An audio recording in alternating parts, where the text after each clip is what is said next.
একটা সরকার উৎখাতের জন্য মানুষ হত্যা করবে এর কোনো নজির কিন্তু মানে ওনারা হলেন বেনজিরের চাইতে আরো অনেক বড় নজিরবিহীন ঘটনা ওনারা ঘটাইছেন।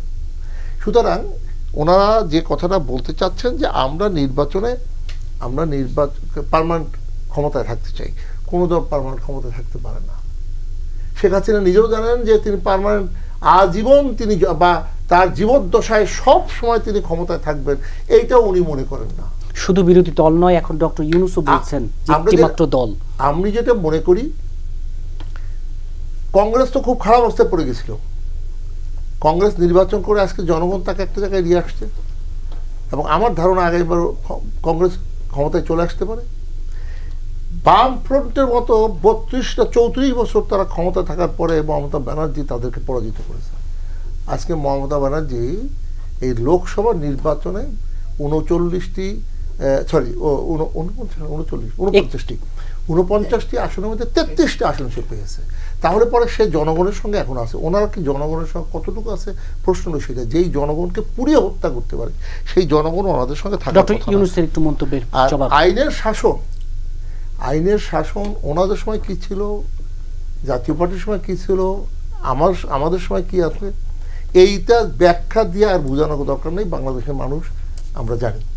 ক্লিন হার্ট অপারেশনের নামে ওই বিএনপির সময় যেভাবে তরুণদের হত্যা করা হলো, সেখানে বিএনপির লোকও মারা গেল, আমার আওয়ামী লীগের লোকও মারা গেল, মারলো আর কি ক্লিন হার্ট অপারেশন। এই সমস্ত করে রাজনীতির অঙ্গনকে কলুষিত করেছিল বিএনপি মূলত। এই যে হত্যাকাণ্ড ইত্যাদি, আওয়ামী লীগ কোনো হত্যাকাণ্ডে যায়নি। এই যে এত আন্দোলন করেছে বিএনপি, আপনি বলেন তো যে রাজনৈতিক করার জন্য, এই ওনাদের আন্দোলন দমন করার জন্য একটা লোক হত্যা করেছে, তা দেখাতে পারবে না। আর ওনাদের সময় কত শত মানুষ হত্যা হয়েছে, জাতীয় পার্টির সময় হয়েছে 17 জন।